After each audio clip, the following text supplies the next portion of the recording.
Welcome to Pop Politics. I'm Amanda Tice. Today's issue is the future First Lady.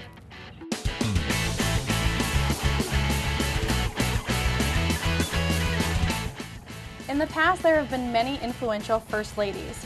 Betty Ford started an addiction clinic, Nancy Reagan headed the Just Say No to Drugs campaign, and Jackie O won the hearts of the American public with her impeccable style and poise.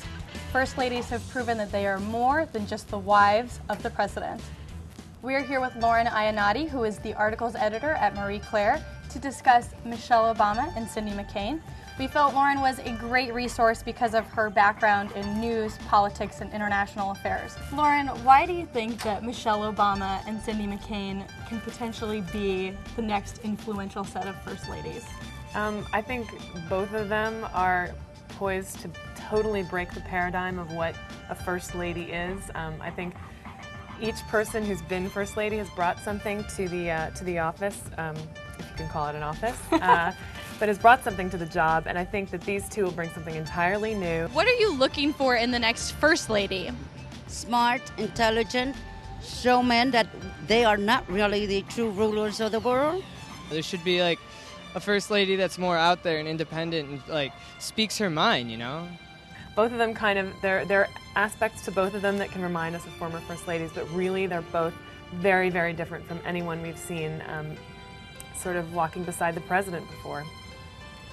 So if you had to kind of compare them in terms of their role as First Lady, what type of First Lady do you think that they would be, respectively? Well, I think it's fascinating because I think they really both speak to sort of what's going on in our culture right now. So you've got Michelle Obama, who's 5'11", works out, as her friend said, like a gladiator every single morning. She's a working mom, works extremely hard, Princeton and Harvard Law. She's constantly talking about balancing work and family, which is something that American women are always sort of concerned with. There's so many women who are having to do that. And, you know, she really sort of speaks to that element, and it's really, really crucial in women's lives right now, and everybody's lives, I mean, and their husbands' lives. I like to have like more of a Jackie character, someone who really entertains people, brings them in. I think that, I mean, I hate to say it's so like 1950s, but that's kind of her job, being entertaining, like international guests. You don't want someone who's going to fight for power with her husband.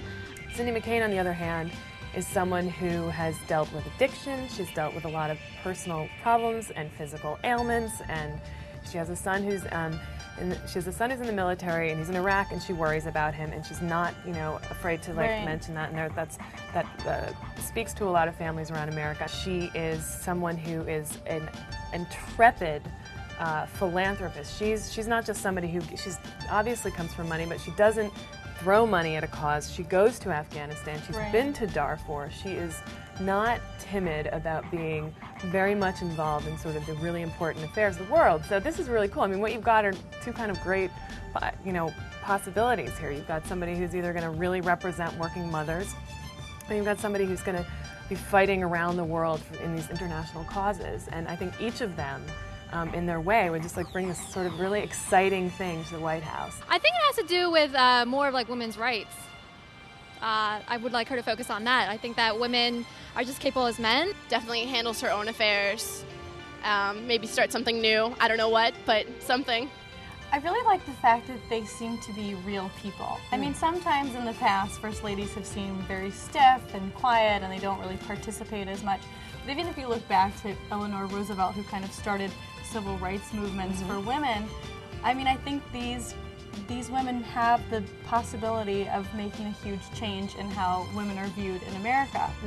How do you feel about that? Well, I think, yeah, imagine Eleanor Roosevelt, how gutsy that was, just bucking everything. I mean, she was really a trailblazer. And, the ability to influence her husband to think not just from a strategic base, but from a moral base.